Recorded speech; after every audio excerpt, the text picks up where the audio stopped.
Streaming and then start to social. Start streaming, start to social. That feels like it should be some sort of like post-apocalyptic world chant or something. Start to streaming, start to social. Maybe that's going to be in Ready Player 2. That'll be all the chatting. All right, let's get this social going. I actually don't know if that quote is legit or not, but I saw it floating around as a joke. That's why it's not the brought to you by. But we wish it was. We all wish it was. Ryan Anderson in chat already. Hi, Ryan. Hey, what's hey. up? Welcome, welcome. We're just getting our social on. Close that. That is muted. Excellent. Make that live chat. Oh, God. What's up, Patrick? And copy. And social. Link. So, Mike, do you have a football game on a different screen? I mean, I may or may not have the kids in the room with me, mostly because the TV is right next to me.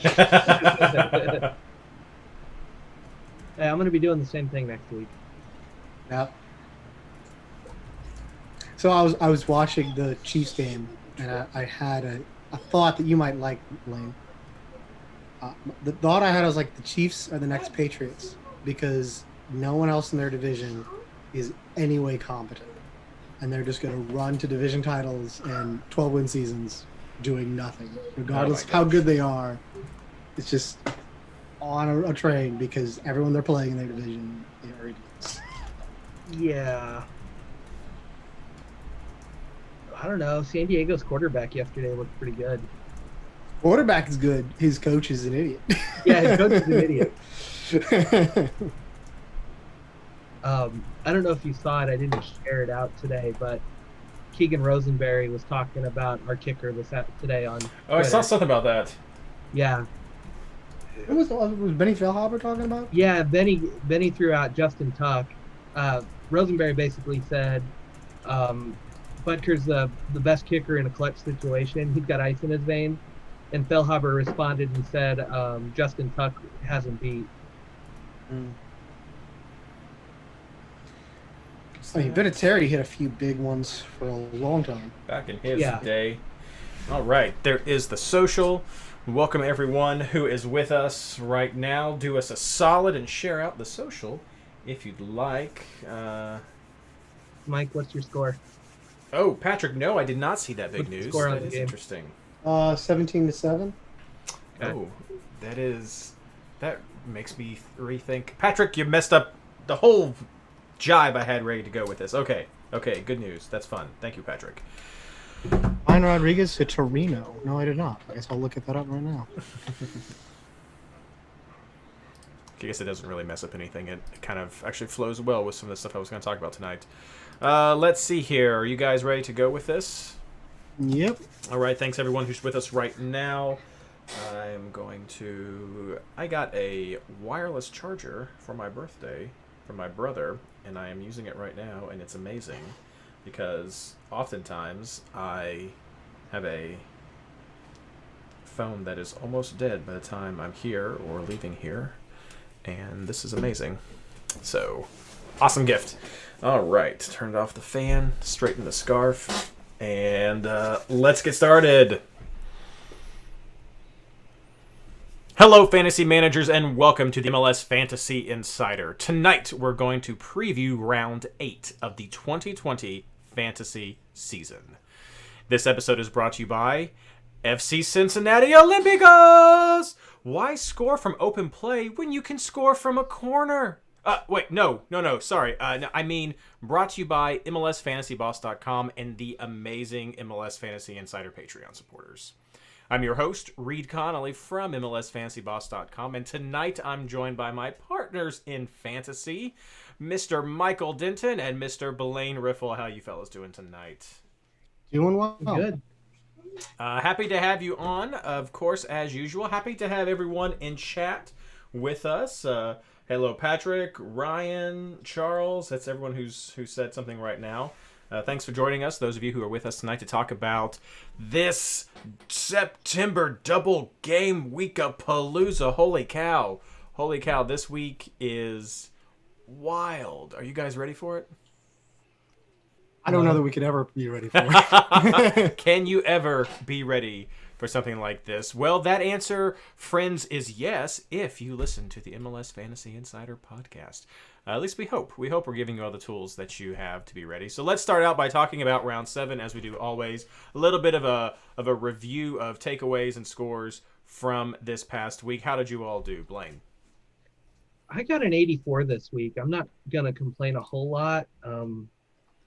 I kind of talked on the podcast last week, and I went ahead and listened to everybody and subbed out Valeri when I saw he wasn't starting, and that one backfired on me. And I went ahead and followed through with Krylock over Ladero, and that one backfired as well. But having Jonathan Lewis and Ryan Hollingshead on the bench really played out well. I threw caution to the wind when I saw the first few scores come up. I didn't like where I was at, so I did not keep Zobek's 5. Normally, I would take a 5 on the first game of a keeperoo. I left it on room and got the full 9 on that one, which really, really helped. And because I threw caution into the wind, I went ahead and put Zardes as my captain at the last minute. I kind of had it on Pozuelo. Ended up with an extra point out of that. Just a single point, but every little bit helps when you're trying to make Champions League. And so overall, not bad. A couple of panic moves. Like I saw Hollingshead's 3, so I brought in Jovan Jones and was able to dump Mavinga when I saw he wasn't playing and take a pretty solid defensive score this week. I'll take an 84. I figured up I'm about 15, 20 points off of the Champions League spot right now. And that's easy to make up ground, especially when you've got 2 players that really hit it out of the park. And that's where most of the guys ahead of me got their points from. I'll give a quick moment just to say hello to Felix Morin in chat, who is currently sitting at number 1 on the overall table. Saw him mention some tweets today, and while he is overall number 1, he is still second in one of his head-to-head leagues, and that's because head-to-head leagues are amazing, and if you're not playing them, you should. So welcome. Thanks for joining us, Felix. Mike. Well, while we're shouting out people, I'm trying to pull up to see who got the I think the MLS guys got number 1 overall for this week. Oh, nice. The top week score. So he was looking for a shout out for extra time, so we'll give him a shout out here. There we go. Extra time doesn't cover fantasy, and I want to rant about that before I get to my week, which was terrible, and we'll go into that. We created a Champions League format for one purpose and one purpose alone: to give the people at extra time an excuse to promote it, because Andrew Wiebe, for some reason, needs an excuse to promote his own product. They did absolutely nothing. It's a waste of time. I am tired of Ben Bear and James Ballo force-feeding these stupid gimmick formats on us to encourage promotion, and then MLS not following up promotion. Get rid of them. Let's just have overall, get rid of the Champions League. It was a waste of time. It was a waste of money. Take that money, put it to where it can actually encourage fans to actually join the game, since you're not going to promote it. Let's do something else. Let's stop wasting our time with all these gimmicks. It was dumb from the start, and you didn't even follow through the promotion. I'm tired of it. I don't want to hear anything more about we're going to make these changes in order to encourage promotion. You've had plenty of opportunity to do it, and you didn't do it. Just had to point that out. I'm tired of it. Anyway, my team was terrible this week. Out of the players I had to make at least six swaps, maybe 7, for players that just didn't show up in lineups. It absolutely gutted my team. I didn't respond well. I should have dropped Blake and freed up some more cash to make swaps, but I stubbornly held in for the Philly clean sheet. That didn't happen. Pretty much everything went wrong. Let's see. Let's kind of go through. I had Morris on the bench. That's 10 million wasted. Rossi didn't do anything. K, Leggett, Duncan. As much as I enjoyed the Olympicos as a New York City fan, as a fantasy fan, it crushed my clean sheet and cost me there. So other than Titer, Captain, and Priz, and Real, which was one of the few substitutions I made that worked out, it was kind of a rough week for me. But so ended up with 73 points, pretty much done as far as the Champions League go, I would assume, unless I get some sort of miraculous score here. But so ugly week for me. Hoping I can rebound this week. Yeah, that's kind of rough. 70 is like that weird point. I feel like if you're scoring in the 70s and you're in one of these big leagues, it's like 70 is basically the new zero. I don't know. Because I just feel so disappointed with it myself sometimes. I got 84. No, sorry, I got 82 this week. Blaine had the 84. So I'm right with you, Patrick, with getting an 82. It's not a bad score. The average was 32.7, but the average is pretty screwy because of COVID this year, so that's not reliable at all. But I got 82. My midfield, as I was talking to Blaine at the beginning of the show, I had Pozuelo, I had Titer, I had Rusnak, I had Paolo, and then I swapped in Galvin from Colorado, or I don't know. I did something. I had Valeri, and I made a swap. I forget what I did because the important part of this comment is that I got rid of Valeri when he wasn't starting, and then he did amazing in his second game. So we'll talk some about that shortly later. But of these guys, Pozuelo got a 9, Titer got 18 because he was my captain, Rusnak got an 8, Paolo got a 10. Any other week, that would have been a very respectable midfield score. But when you have Valeri going off and Ladero going off like they did, not having one of them, that sort of put a damper on it. And my defense did fine. I mean, Mensah got a 10. I did have Duncan. I was swayed by you, Mike, and I ran with him against Cincinnati, which I'm okay with that. Room got a 9 for me. I had Hollingshead on my bench who came in with a 7. So my defense was fine for most weeks, but my forwards completely let me down. Josie Altidore and Jordan Morris did nothing for me at all. So I was really let down by my forwards this week. But 82, I'm back on top in the FC Cincinnati league. So that's really what I'm looking at this year, and that's a lot of fun. So saw some scores in chat. We had lots of people who were around that the low 90s and then the mid to upper 80s. So if you hit in a score range in that area, 80s to 90s, I imagine you probably saw some increase in your rank unless you were right there on the top. I think I called you Felix a second ago. Maybe it's Flix. You have a weird symbol in your name, man. But our overall number 1 player got 101 points this week. So, yeah, 90s, you weren't too far off right there. Charles got 104, 92 from Shannon. So, yeah, lots of great scores that we're seeing in the chat, the MLS Fantasy Insider community, the Patreon community. You guys are rocking it, and I am so happy to see those scores. I love it when you all beat me. Like, we have interactions on Twitter with people who were like, hey, here's our head-to-head. I have interactions with people on Twitter like, hey, I'm almost winning in this. Like, I love it. I love it when you guys do well. I love it when, like, Andrew, who was on the show this last year, comes back to me and is like, I got 50 points coming off my bench. I'm like, it's great. I absolutely love it. So you guys, I'm so happy that you all did well. Let's talk about just general takeaways from this week because it was a strange week, and I know, Blaine, there is one particular, I don't know if stat is the right word, or there's a bit of information that you are just eager to share. Yeah, I would call it a stat. This was a week of Road Warriors. 10 of the 14 weekend games got a road result, tie or a win, and it looks like 11 of the 16 games this round were a road result, which is unheard of in MLS. We have always been home games all the way, never take a road player. You can take road players all you want to this year. So many solid results on the road. I don't know. A lot of my big scores this week came on the road. It's just, I'm still kind of shocked by how well that went for everybody. Just way too many road games and road results, but I like it. Everybody's on the table.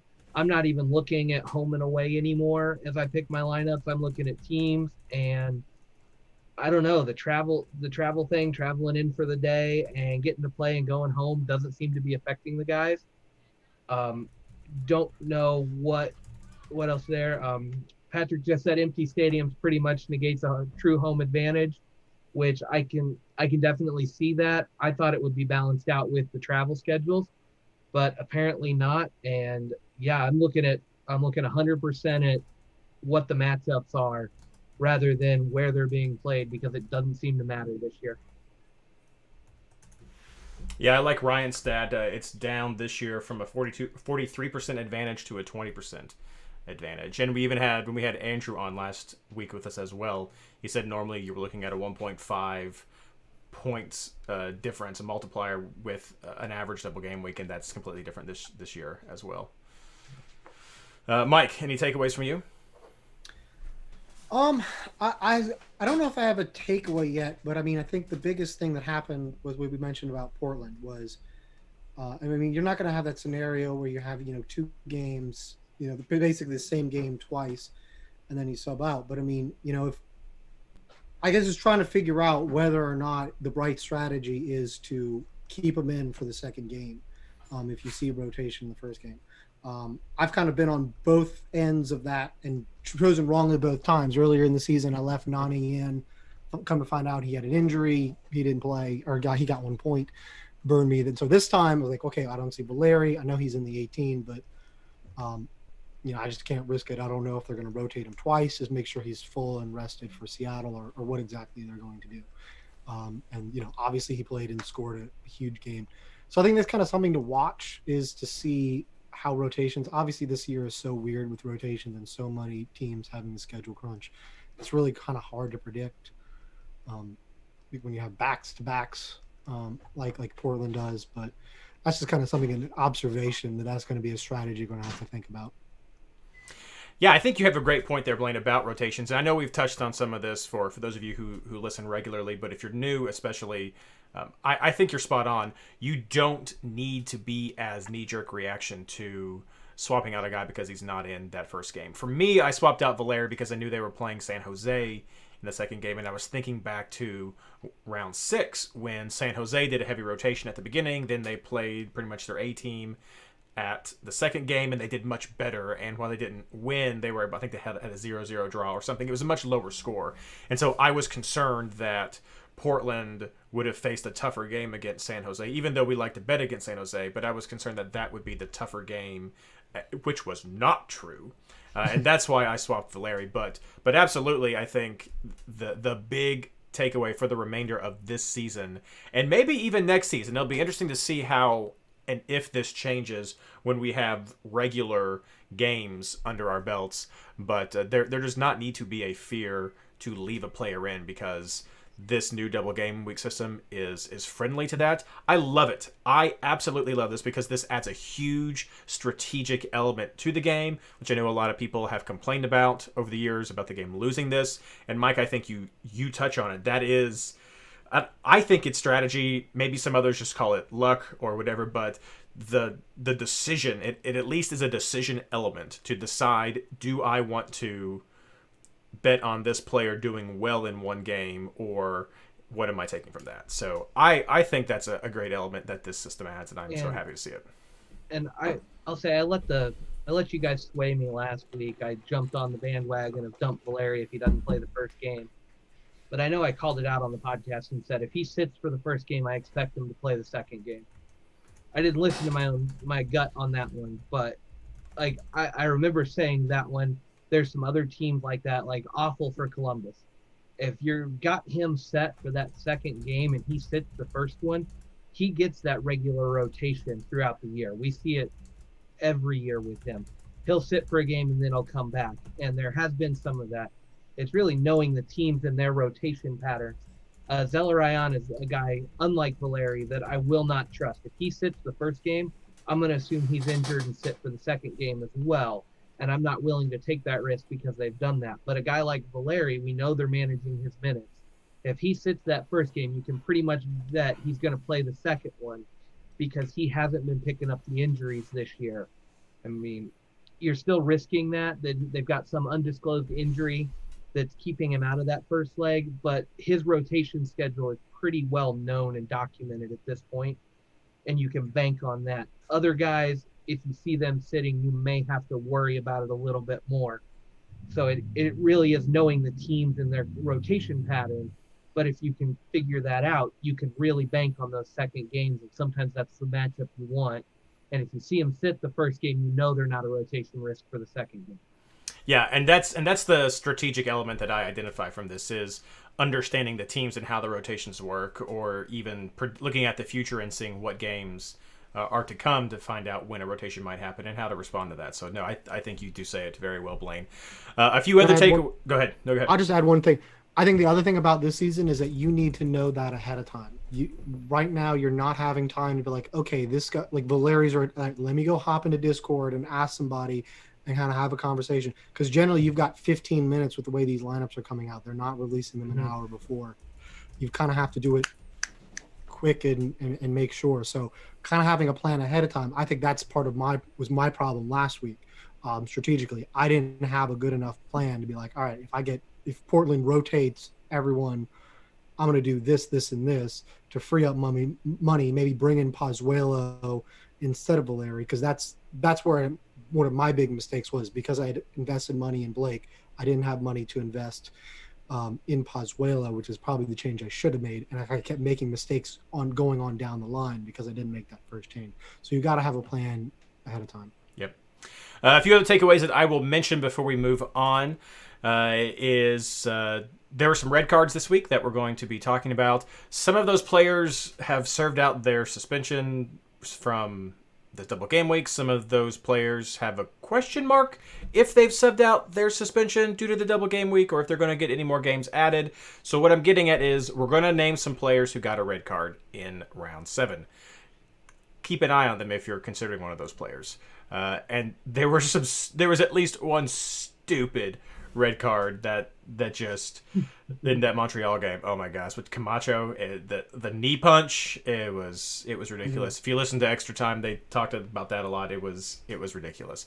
We had a conversation last week about Ladero versus Paolo, and Andrew had said always Paolo, and this week it was definitely the Ladero show. 2 PKs, not going to be the norm for those two players, but clearly I think the stat was Ladero has made 14 of 14 regular season PKs. So I mean he is clearly on PK duty.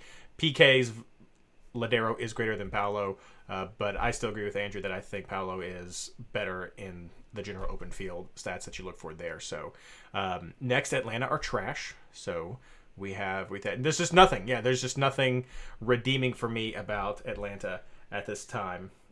Sorry, Patrick. And I also want to mention the takeaway, Columbus's lineup. Columbus did not have Zelarayan. They started Pedro Santos. And when Zelarayan is in, they have him as that central playmaker. And I think they tried to do a like-for-like swap earlier in the season, maybe during the MLS's Back Cup with Pedro Santos, and it didn't work out as well.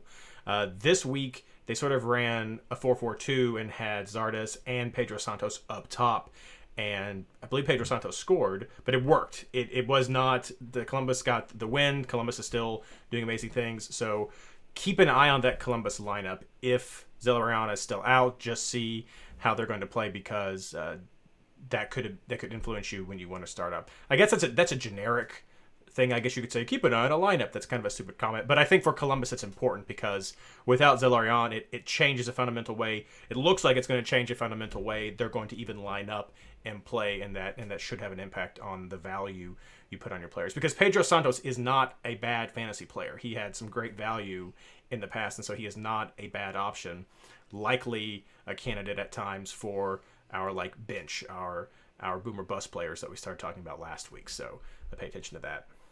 LA Galaxy had some late subs. They brought on Giovanni Dos Santos and Chicharito late in their loss to Colorado. Loss to Colorado, is that what it was? Yes. I mentioned that because I think they were clearly getting some rest for this week. And then when it all just did not go as planned, clearly they brought them on early. So there could be some time splitting. Maybe they'll sit out at some point this week. But I think that I don't know if that was the plan. Maybe it was the plan. I don't know if that was the plan for LA Galaxy, but they did have to bring that on, and it didn't help as much as they would probably hope. Again, a red card is something they were dealing with as well. But there were some late subs, and we were just talking about rotations. Then also the Portland Shuffle. All of that. It's so much. Saw some more of the chat. It totally depends on the players. Totally depends on red cards. There's so many elements that go into these rotations, but we did see a lot of it this week, so you can build that knowledge that we have. And you guys already covered my final question, which was, do you have faith in road teams? And I think that's a resounding yes. We can have faith in road teams. Did I miss anything else that you guys want to mention or chat? Are there any other takeaways from round 7 that are important. I mean, I know like Elise was traded, and we have some other news coming up for round 8, but just a general fantasy takeaways. Mike, Blaine, did I miss anything in chat? Is there anything you want to make sure we talk about? I'm just going to maybe push back a little bit on the road issue. One of the reasons I think that there hasn't been as much issues with the road team is because they have been kind of smaller travel. That is going to change. Like, we're going to see Orlando make a West Coast swing for reasons I have no idea. I don't understand why they're making West Coast swings right now, but they are. So we're going to see more teams kind of do more travel. There's also some more weirder stuff, which we'll get into the schedule, especially with the Canadian teams and what is home and what is road for them. But I think the part of the reason MLS travel is so much worse compared to other teams is because generally it's longer travel. And with the way MLS set up these pods, it's mostly just kind of short little jumps. So even though you have a flight early in the morning, it's not as bad as, flying from Montreal to Vancouver. The one area where we had like a massive road travel was Montreal to Philadelphia, and they lost by 3 goals. So they were smashed for sure. No, that's a very good point. I've often wished I had the free time to sort of go back to at least the beginning of phase 3 of fantasy and sort of do a study of results versus miles traveled and things like that. That's a very difficult element that the MLS has to deal with compared to other leagues, like especially in England. I mean, you're going to hop in a bus and drive an hour or two maybe around to get to most places, when here we're 3 hours on a plane ride, multiple time zones, you're landing, jet lag, all this kind of craziness stuff. So no, I've often wished I had time to do something like that because I just think it would be fun. Another one I have for you is don't sleep on Dallas. I know we talked about them early on in the season being a young team. They're sitting near the top of the Western Conference standings. I haven't really gotten to watch them play a whole lot, but I got to watch them play against Sporting. Not quite the same defensive powerhouse we've come to expect from them, but they've got a lot of decent pieces and a lot of decent options. And Franco Jara is a legit forward candidate. He's played, I think he's started 5 games now, and he has 4 goals in 5 starts. And his numbers, he got a 2 in his first game, he got a 1-point sub, and he got a 2 as another 90-minute performance. But everything else has been a 7 or higher. Just one of those names to keep on your radar. And I know Andrew last week talked about teams with speed that can get behind, being really exploiting LAFC.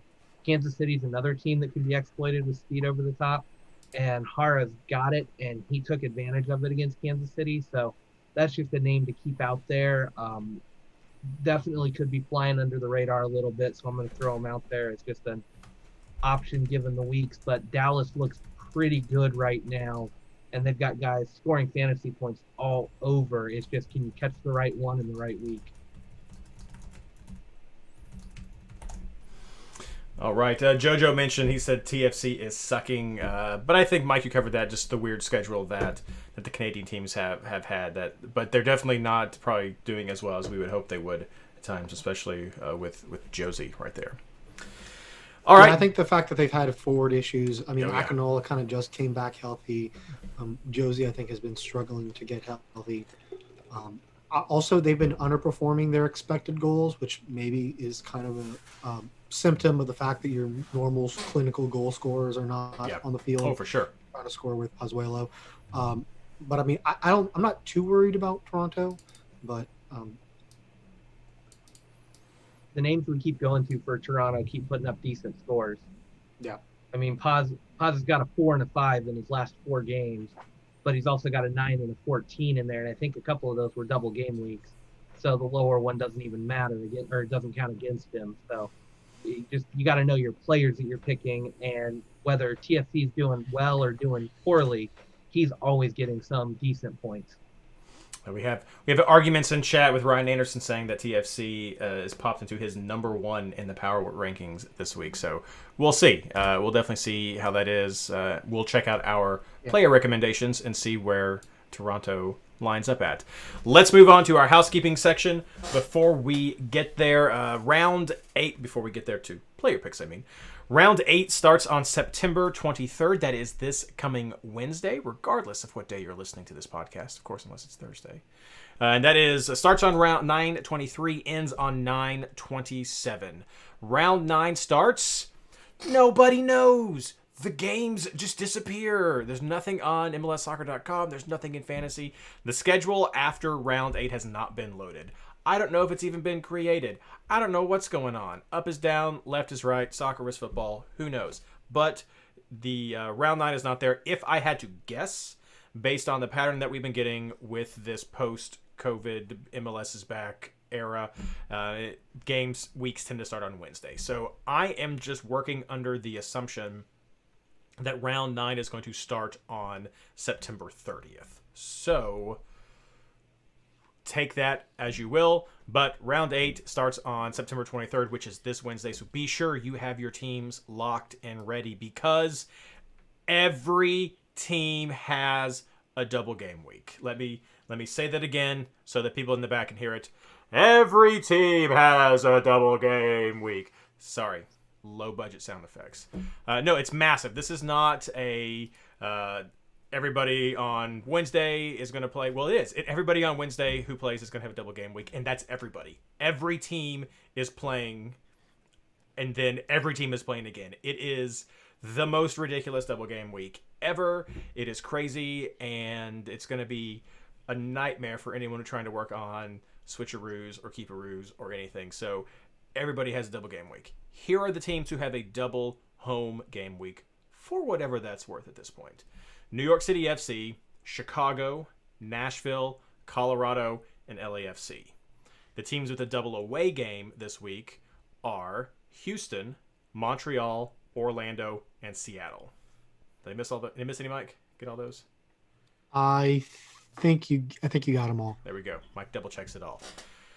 So that's what you need to be planning about if you're trying to bet on rotations, if you're trying to think about last week. Unfortunately, you can't look into round 9 for what those rotations might be planning for, because we don't know it's there yet. But with hope, that will get added in before Wednesday. As we mentioned before, a few players did get a red card. Rudy Camacho got a red. Brian Acosta got a red. Jan Gregus got a red. Julian Araujo got a red. And then Romel Kyoto got a red card. I know Kyoto's was in the second game, so he for sure will not be playing with Montreal. I believe Araujo's was also in the second game. I don't remember the other ones. I know Camacho was in the first game, but he may get another game. So we'll see. A little knee punch like that'll do it. But Mike? Yeah, I would be concerned about a 3-game suspension for Camacho total. I would suspect he's not playing in this double game week. Just don't know that for sure, but that would be what I would bet. Let's see, did we mention Beckerman and Acosta as red cards as well? I mentioned Acosta did not get Beckerman. No, I missed that one. Okay. I don't think you're picking Beckerman up on your fantasy team, but something to keep in mind. And then I also have warnings, because yellow card accumulation warnings are a thing again. Ooh. I have Justin Glad, Alejandro Bedoya, and Kinda and Busio. Now, granted, those I don't know how up to date. Just checked it this morning. Maybe there are some more people who get added onto yellow card warning. Do you have something, Blaine? Busio suspended game 1. He picked up number 5 this weekend. Okay. There we go. Bam. If James or Ben are still listening, maybe you missed Mike's rant, but if you are listening, I think if we're thinking about, this is an early thought for a 2021 season, if there was some way to have the interface track that for us, so either if there was a home landing page, or if there was a second little section, maybe a left side menu or something on the actual player selection page to maybe list yellow cards, red cards, that kind of thing. That would be awesome if we could have a little quick reference to who got a red, which we kind of get when the player's not available, but it would be kind of nice to be like, last week, red cards, running yellow card total, that kind of thing. That would be kind of cool if we were able to do something like that. There we go. We'll see. Just a wish list. Any other kinds of injury news to update us with, Mike? Someone was mentioning in chat that Brian Rodriguez for LAFC, rumors about him going to Torino are heating up. I haven't been able to track that down with a verified source, but that's something to keep in mind. Elise's transfer is now official. So he is now out of Houston. He's on his way to Portugal. As far as players coming in, Gonzalo Higuain is official to Miami. He is listed as a 10.5 midfielder. I don't know whether we'll see him in this double game week. He has to quarantine for a period of time, which I think will probably prevent him from training this week. So I think this week is going to be too early for him, but maybe keep tabs on that, because we all know the league is not necessarily the strictest when it comes to star players. So I was going to ask this question when we got to the midfielder section, but I'm going to ask it right now. I know a lot of people, I know Skylar made a tweet that was like, welcome to my fantasy team, Higuain. And I get it. A lot of people are probably going to go that way, and I'm not going to fault you if you want to go that way. But here's the question. Is Higuain a Zlatan-level player? By that I mean, is he a player that, regardless of who is around him, he will be able to produce and score and be that difference maker that they need, and more importantly, that fantasy point generator that we want? Or is he a player who really needs more of those pieces feeding him to help that production? Because if it's needing the pieces, there's a question mark there with Miami. If he's going to come in there and do Zlatan things, then it doesn't matter who he's with. He could go to Cincinnati and be okay. I'll speak up first. I'm an Argentina fan, so I've watched Higuain play a lot. He needs the supporting pieces. He really does. But I look at the lineup they're running. I look at Shea playing on the left with that wicked left foot and the cross. Lewis Morgan has looked pretty good out there, and then Pizarro behind him, Matuidi behind that. Depending on what their left back situation is with Ben Sweat, I see a lot of potential for service here from some names we know, either front coming over from Europe or just coming out of MLS. Breck Shea. Yeah, no, I love it. We can have a whole conversation on Breck Shea, but no, I like Breck Shea playing as a left midfielder, giving service to Higuain. I really do. I've been a Shea fan for quite a while. I think he's massively underperformed. I'm not gonna try to oversell him, but if you're wanting somebody that can give service and provide balls for a guy like Higuain, Shea is a good candidate for it. I think the service is going to be there. I don't think Higuain is going to be a Zlatan where he can just go do it all by himself. But I think given the right service, he will have some really good numbers this year. And I could see him being an instant add to any team with the way Miami has been playing more recently. All right. Well, that is a good takeaway. So since we are talking about players, unless there's anything else you guys want to add or chat, any other news to you mentioned Rodriguez, right? Mm-hmm. Okay, good. Chat, anything else that we missed or anything else you guys want to add that is relevant before we go on to our player picks? All right. Hearing none, let's move on to our player picks. Okay. Again, monster double game week. Really interested in what you guys have to say. I've run some numbers as well based on the scoring already to kind of get an idea of who's scoring at home, who's conceding, and all that kind of jazz. But there are still some positions for me that I struggled with, and one of them for me is keepers, and so I'm really interested in your guys' take on that. So, who do you all like for keepers and defenders? Blaine. This was tough this week. I kind of went all over the place as I was looking at this. And I started looking at autoroos, switcheroos, whatever I could do, and I'm struggling to find matchups in those first games that I can take advantage of the aroos the way I want to. So I kind of shotgunned out some options, some cheaper options. Just given the way things are playing, I have no idea for a keeperoo at this point. I've got 2 goalkeepers in my lineup right now. I've got Robles in there on the bench, and I've got Joe Willis for Nashville as my second one. I really like that Nashville versus DC game as a potential clean sheet chance, and that's going to be hard to do. But then you've got Robles playing against Red Bull at home in that first game, and Miami's defense has been pretty solid. So I'm kind of torn between those two games. I'm going to end up settling on one of those.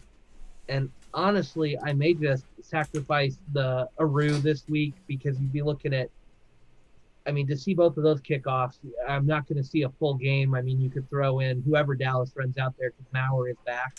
By the way, we missed that on injury news. Maurer is back in goal, or did for the second game for Dallas. So Zobek may not get the starts anymore.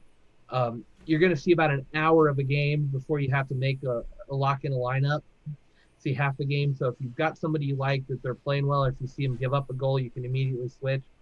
But I'm looking at Robles and Willis right now as my two.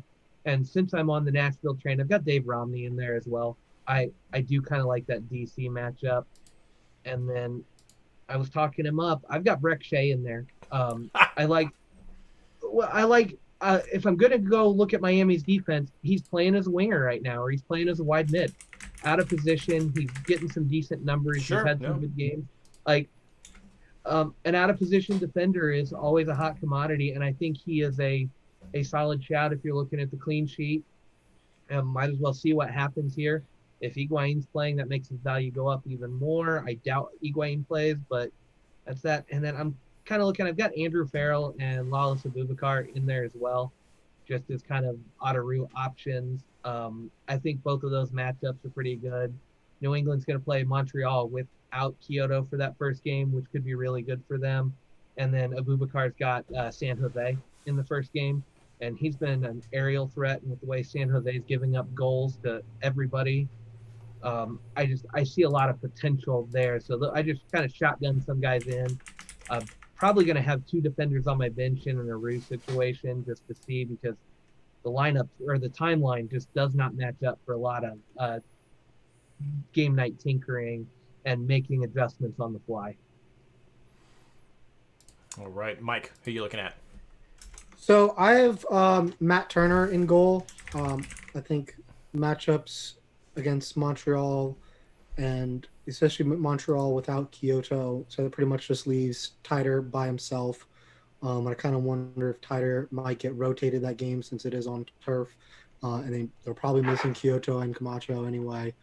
So I like that matchup, and then DC's had trouble scoring pretty much all year. So kind of looking at it, that I thought was the best two defensive games, pretty much anyone in the league.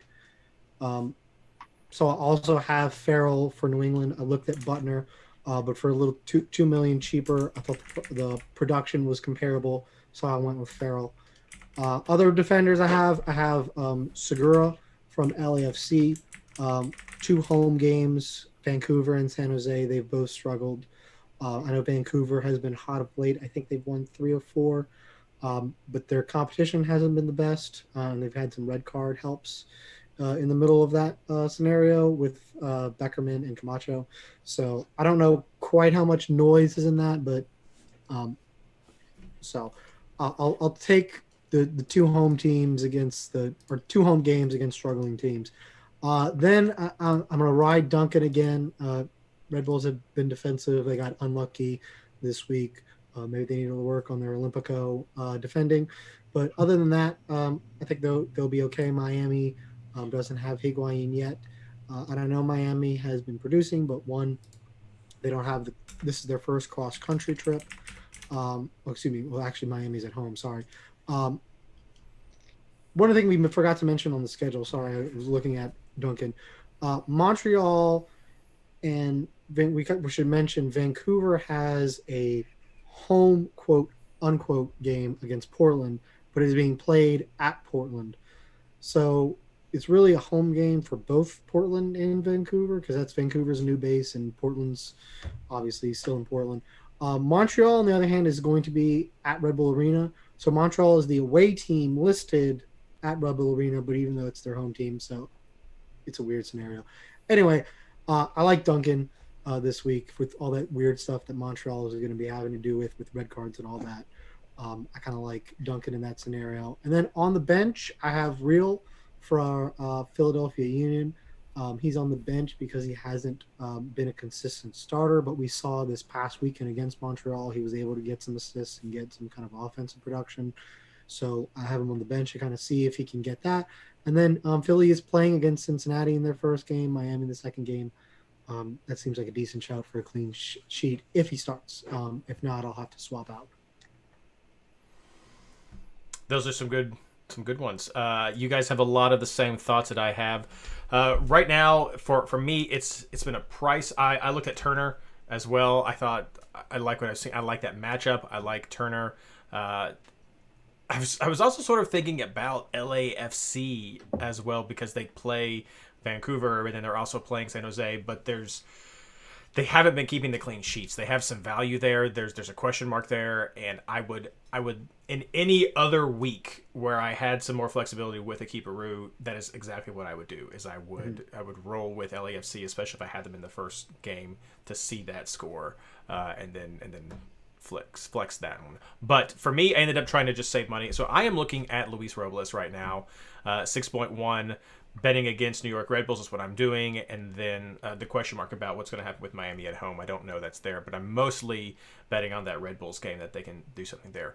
In general, though, I kind of don't care. This is the position that I throw off. I mean, a lot of the keepers end up getting very similar scores. I mean, we were talking great things about our keepers this week who got 9 points, but if you go and look at the points from last week, you had a handful of the keepers that had 9. You had several other ones that had 7, and then you had a few for 5. So I mean, there's very small fluctuations there with points with the keepers compared to the other positions. No one's going to be captaining a keeper, so I view the keeper as the position that if you just want to go with one and you don't want to worry about it, just go with a budget guy right there. That's what you can do, and Robles is quality, so I end up going with Robles.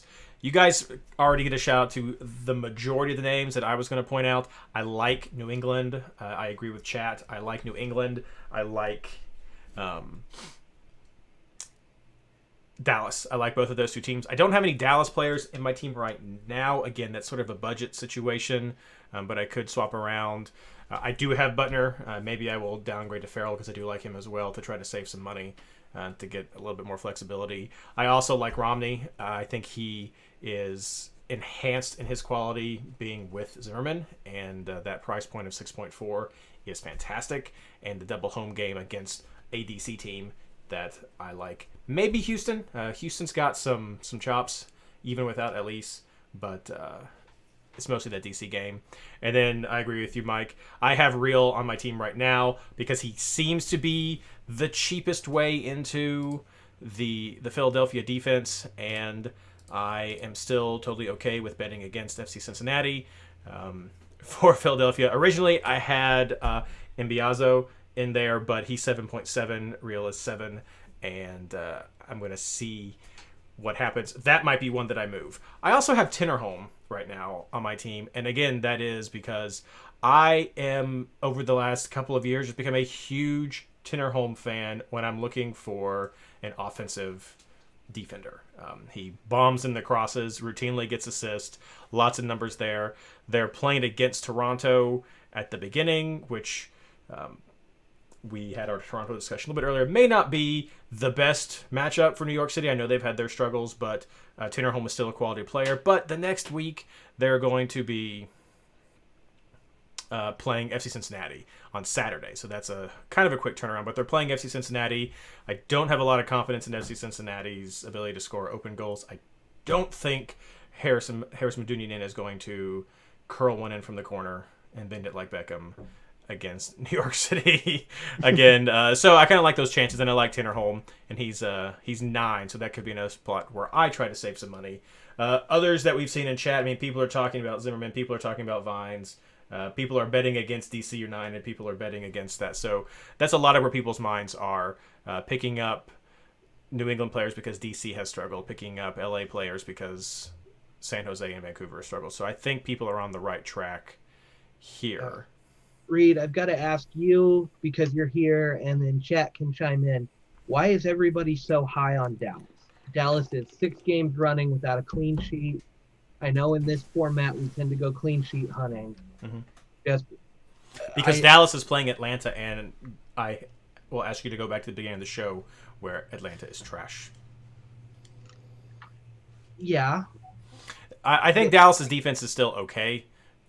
They have people like Hollingshead and like Ziegler who have been getting offensive points as well, and so against Atlanta, you have a decent shot at a clean sheet since they've struggled offensively when they've gotten rid of everybody or they're injured, and they have some offensive potential right there as well. Going down to the second game, you're going against Orlando, who did do pretty well with scoring, but a little bit of travel right there. See how that turns out. But that's why I'm okay with Dallas. But like I said, they're not in my team this week.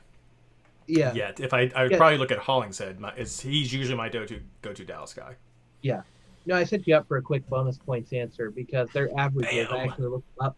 I was checking on it because I'm like, why? But without those clean sheets, Ziegler's still rocking a 5.89 average.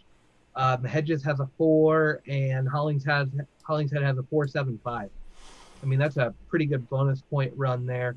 The reason why I'm a little concerned is I look at Atlanta's last few games, and they've only been shut out once in their last 6. I think they're finding ways to score, or the games are just that lopsided that they get one back. I don't know that they've been playing the strongest of teams, but I don't think this is a clean sheet hunt.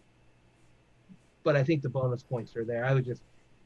Everybody's on it, and I just kind of thought it was a good spot for discussion on that because Dallas on paper just doesn't look as strong.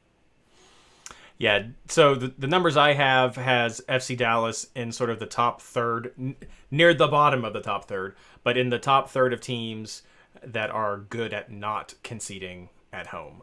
Technically, Cincinnati and Columbus have not conceded at home, so they are the best teams, but Cincinnati's an interesting one for me there.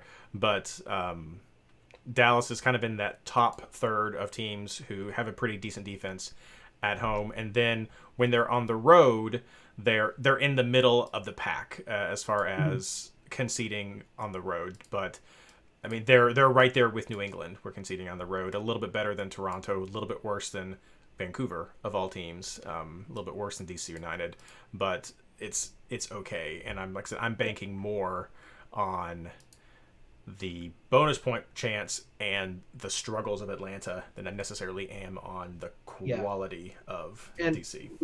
Ryan's coming through for us again. His stats analysis has Dallas at a 50% clean sheet chance, which is pretty good. Jojo asked and Felix answered, is Ziegler still taking PKs for Dallas? And the answer is yes.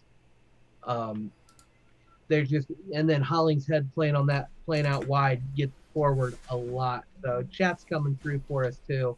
I just think it's an interesting discussion. Dallas, when you're not hunting clean sheets, may be one of your safest options on defense to get some decent points. I just thought it was a good discussion to have. Oh, for sure. Let's move on to midfielders. Mike, who do you have? All right, so I have start off with Quintero from Houston. He missed a penalty last week, but so was able to get a good score. He's been a pretty consistent producer, and at 8.2, I think he's probably one of the best values for his price. Then I have Kevin Molino. Since he's come back from injury, he's been really, really strong.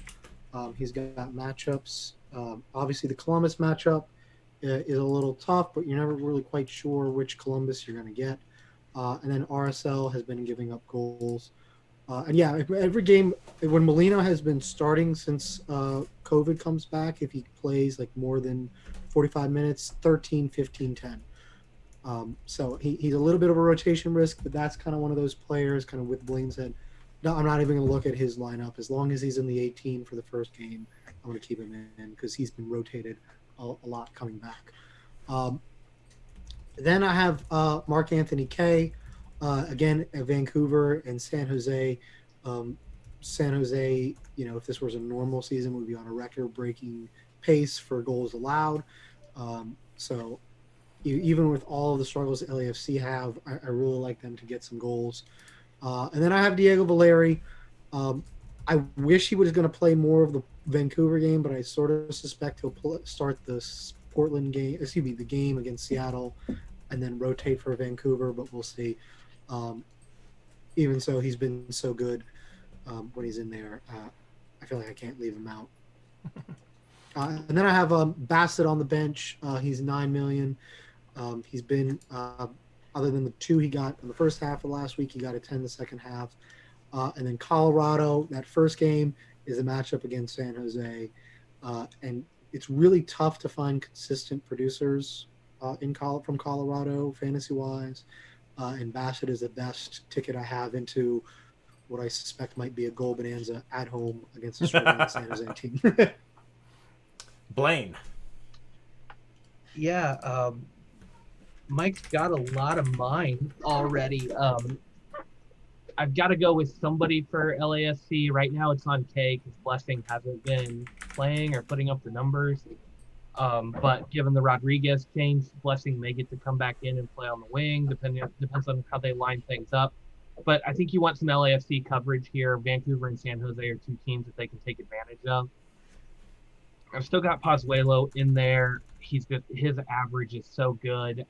I can't not have him in there.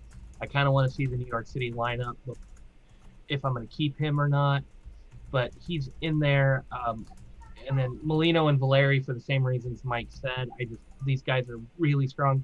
And then I've got Bassett on the bench as well. Colorado's playing San Jose and Kansas City, and Colorado's got the speed to exploit Kansas City, so I think they can get something done there.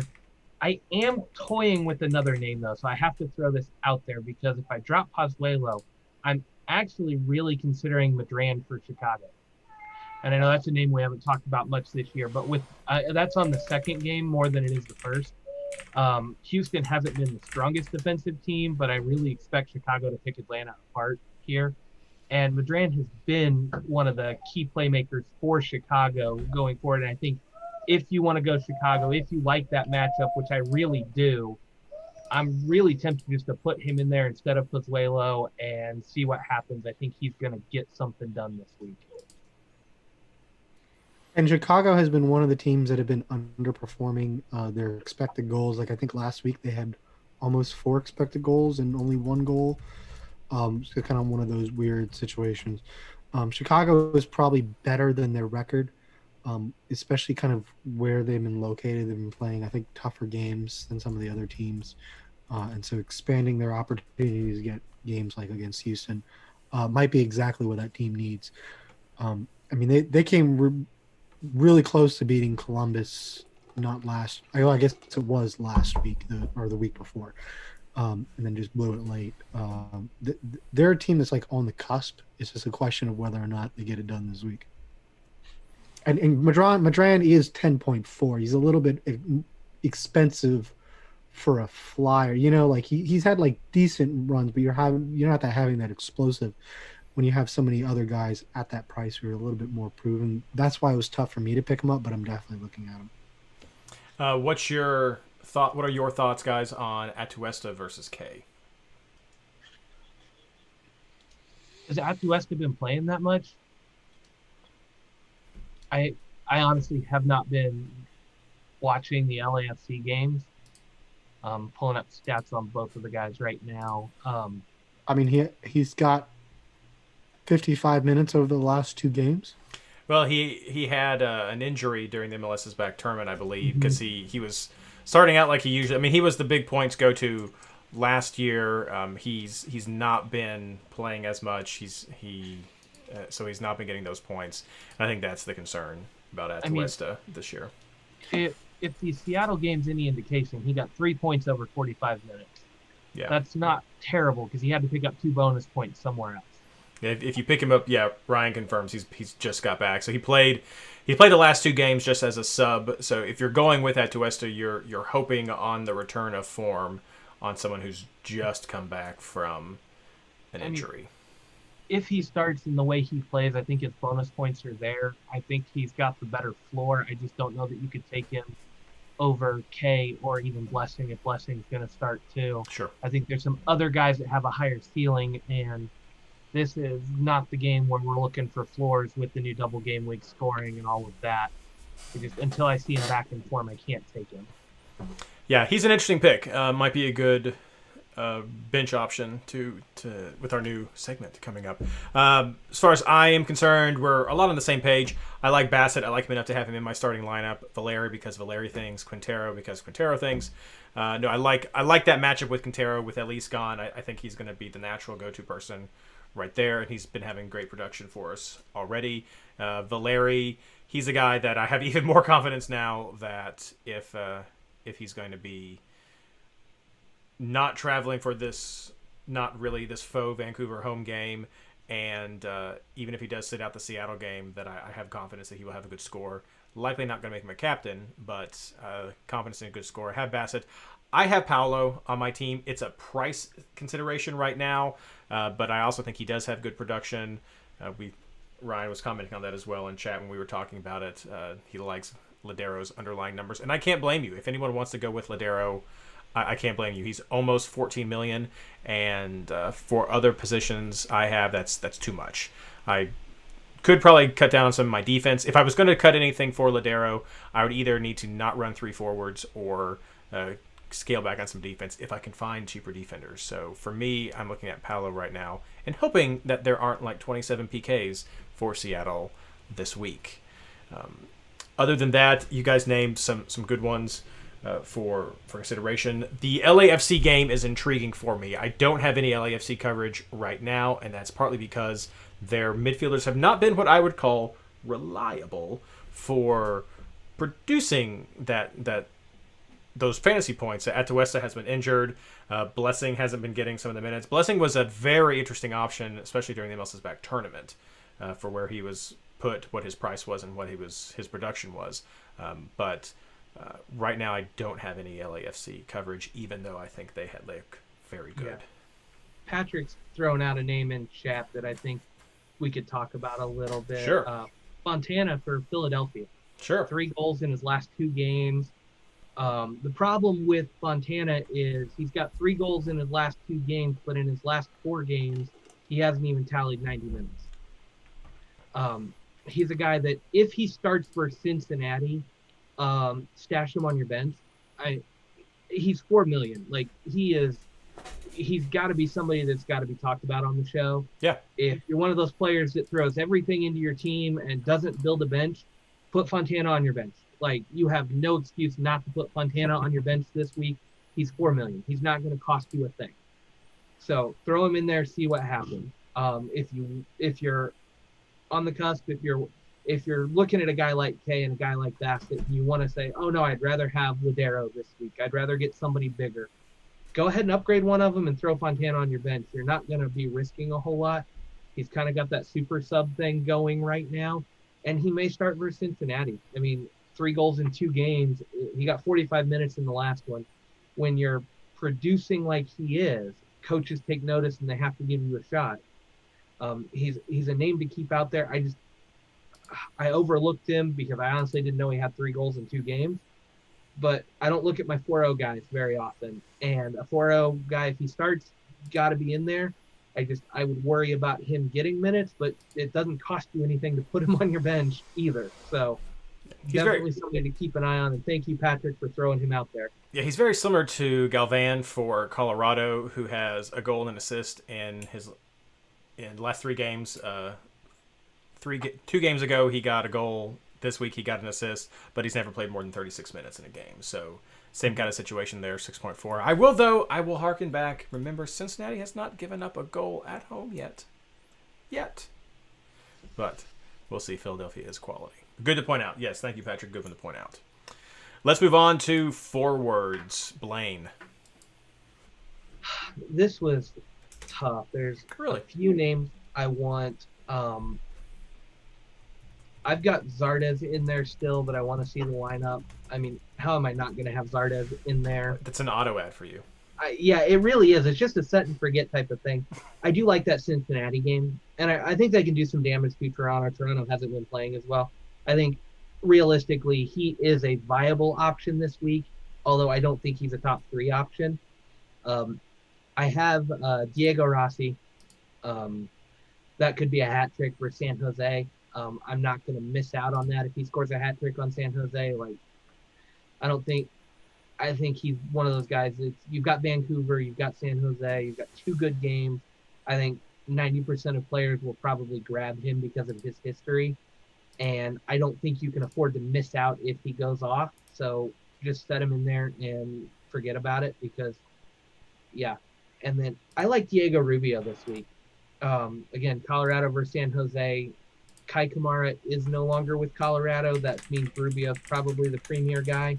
They've got some kids they throw up there too, but Rubio's your proven goal scorer in the league, and he can do some damage there. But the second game is another good one. Rubio's a speedy guy who likes to get in behind, and that's been an Achilles heel for Kansas City for the last 2 years, honestly. And he has a history of scoring goals against Kansas City, so I can't pass him up. I've got him on the bench this week, but I think he's a definite guy to keep an eye on. I think he's going to have a good game here, and I'm not going to miss out on that one if he's there. Mike. Yeah, so this was a tough week for me, but I mean, I think in general the forwards this year have just been so much tougher than they usually are. I also went with Diego Rossi. Again, San Jose's defense has been really, really bad. I can't pass up that matchup. And there were no Colorado forwards who I trusted. So, tickets against the San Jose defense, I went with Rossi.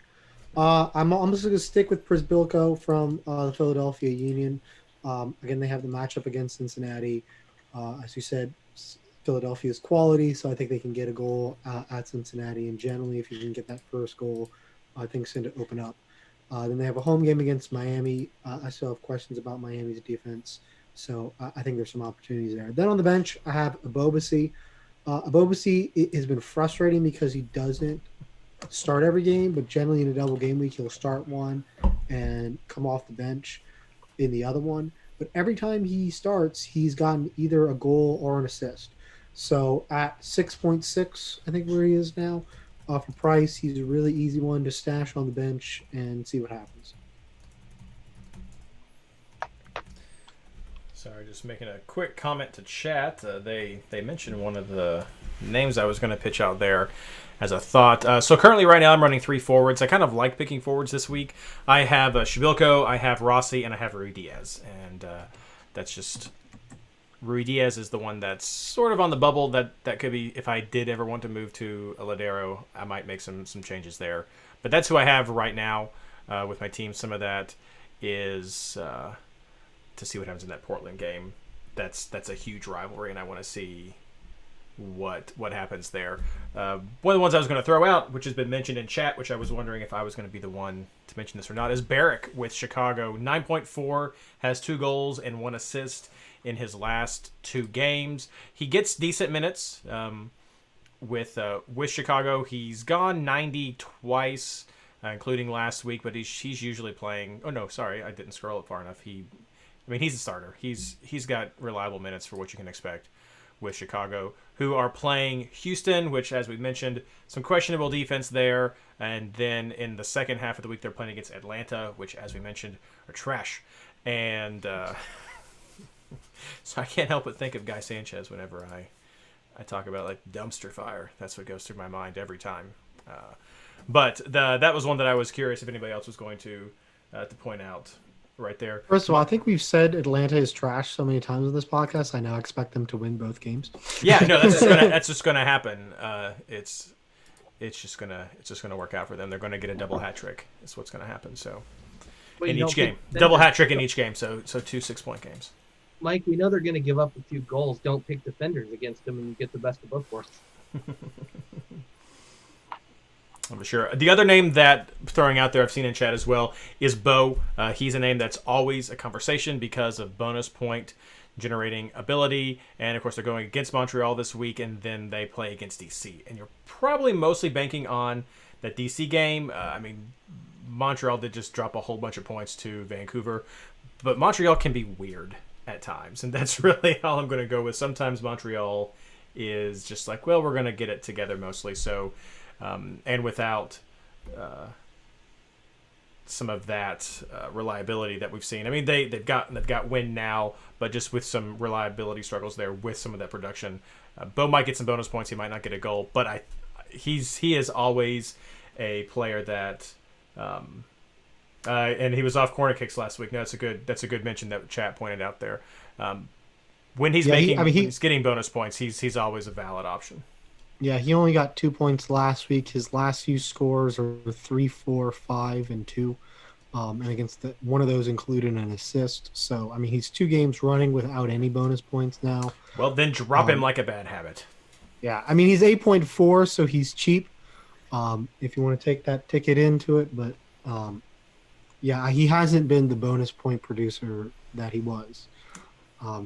Maybe Lee Win will create some goal-scoring opportunities, but yeah, it hadn't happened yet. So I did not watch the last couple of New England games, so that's it. I stand by my statement. When he generates bonus points, he's always a name to consider. But I watched his last game, and it was terrible. Not like him specifically, but everything about it was just awful. All right. Before we talk about captains, let's do our new section, the bench options, the boomer bust players. Blaine, do you have anybody for this category? Or have you already mentioned them? I kind of already mentioned them. This is not a good week for switcheroos just with the way the schedules line up. And so I think you run kind of a three-man auto-roo and pick your ones. Rubio and Bassett are on my bench. I think Colorado's got some goals in them, and I think those are kind of my boom and bust guys there. And then I've got Breck Shea on the bench as well. And that game's early enough where I could go grab an LAFC defender to replace him. I will see that score. And so that's kind of where I'm at, I think. But no, if you're going to do it, your forwards are really your boom and bust. There's been a lot of names thrown out there. I think Shabilko and Barrick are both good. I just think this is an auto-roo week, and you try to throw the biggest boom and bust players you can find on the bench and hope for the best. Mike, do you have anybody? I mentioned Abobasi. I think he's probably the classic boom and bust because he's probably going to get one shot, and then we'll see what happens after that. I don't know if there's – I mean, we mentioned Morris last week. He's probably a classic player. Seattle has a tougher slate of matchups, which is why we haven't picked as many Seattle players as we have in the past. I mean, I could see, honestly, one of the guys you mentioned from Chicago – either Doran or Rossi, I think those would be good options. Probably off the bench. They're a little bit cheaper. But if you have they're cheaper compared to who your starters are, but maybe more expensive for a bench. But if you have the money, I could see you going there. I've got a few more names to add. I love this section, so I'm trying to embrace it as best I can. Andrew, for you. Bunbury, I have it as a player you can consider with New England. We were just talking about Bo. Bunbury has been getting some goals and assists, some production right there. So that could be a guy you look at as a boomer bust bench player. Breck Shea, for me, Blaine, falls into this category to see what's going to happen, especially with Higuain coming in. Ola Kamara for DC. I know we all like to dish on DC and bet against DC, but Ola did get a goal last week, so maybe there's some confidence there. And they got two chances, so who knows what could happen, but Ola Kamara's there. Akinola over with Toronto, with Josie still struggling. If he is back, if he starts again, perhaps there's an opportunity there with Akinola. And then don't know what's happening with Rodriguez. That's some new information that we got right before the show started. But I had Rodriguez on this list because he's had some success, but he's also not had some success, so that means boom or bust to me right there. For my actual team, what I have right now on my bench are 2 defenders. I have Tanner Holm on my bench because New York City has had some struggles this year, so I could see Toronto getting something in. And who knows, maybe Cincinnati decides they're not going to score from the corner, but instead they're going to score from midfield. I don't know. Whatever happens. Or a bicycle kick from midfield and they score. That happens this week. I don't know. But I have Tanner Holm on the bench, and I have Real on the bench right now. 2 defenders. Oh, I couldn't fit him in, but you said it with Rodriguez. If he is actually transferred out, I think that puts Bradley Wright Phillips in as one of your. Oh yeah, no, that's a good point. Nope, that's a good point. Just two really good matchups for him, but he sometimes comes off after 45 minutes. Right, so. Yeah, he's a minutes thing. No, that's exactly right. So that's names that I'm just throwing out there for potential boom or bust players. We've had some others that I think have been peppered throughout our recommendations or just our players to think about. But those are some players that I specifically put in this category in my mind. Captains. All right. Who you guys thinking captains? Mike. I have it on Rossi right now. Okay. Mostly just for the Vancouver San Jose matchup. Blaine. Yeah, I'm the same way. Rossi's a guy that I think is going to go off this week and don't want to be without his points. Like, it's just, this is one of those, you've got to go with the crowd, and I think the crowd's going to go with Rossi. I think this is just too juicy, and if Rossi only gives us a 2 out of both games, whatever, I think 90% of the community is going to go this way, so it's not as big of a risk for me, and I think he's going to go off, and I just think this is like Valeri last week. This is one of those you want to have it, and you don't want to miss out if he does go off. I too have Rossi, so we have a triple Rossi right here, which thus guarantees that it will be a Bradley Wright Phillips hat trick. So that's what's going to happen right there. Multiple people have already mentioned Rossi in chat because you all cheated and talked about your forwards and your captains before the forwards and captains section. But I know Rossi is a pick. And yeah, you could play defensively this week and go with Rossi. I think the Rossi's probably the good option with these opportunities. And like you guys were saying, it's a pick that a lot of people will go with. So if you miss it and somebody else does better, a lot of people are probably going to be in that same boat. So it will likely not hurt you too much if you are still trying to compete for one of those Champions League spots. All right, chat, we're going to wrap up now. So if there's anybody else you want to mention or talk about, let me know as we're winding this thing down. Guys, thanks for your recommendations. Anything else you want to mention as we start to wrap this thing up? Blaine. I still wish one of the ones I saw in MLS memes this week was real. I talked him up all show. I love Breck Shea. I've just been a fan of his left foot. But Gonzalo Higuain I'm pretty sure it's a fake quote. It's not the money or David Beckham. I joined Inter Miami because I always dreamed to play with Breck Shea. And I still wish that was real. It would have made my day if he had said that, even as a joke. But I just got to throw it out there. I think with all the talk about Breck Shea this week, I got to end on that note. Mike. I mean, I don't think I can top Breck Shea, so. That would be amazing. I see nothing else from chat to talk about, so thank you very much, everyone, for joining us tonight. I hope these player recommendations and just all the names that we've thrown out help you navigate this very congested double game week so that you can have fun. Overall, that's what I want to encourage you. Have fun, be it a head-to-head league that you're in, be it trying to become the new number one fantasy player overall, or your team's league that you're in, whatever. I just hope you have fun. Visit the Discord chat, visit the Reddit, visit the website, mlsfantasyboss.com/fantasymls, and of course you can get to the Discord from mlsfantasyboss.com. Interact with us on Twitter. It's always fun. I love hearing about the stories that people have from the game weeks, their successes, their failures. It's a blast. Thank you very much for listening, everyone, tonight, and good luck.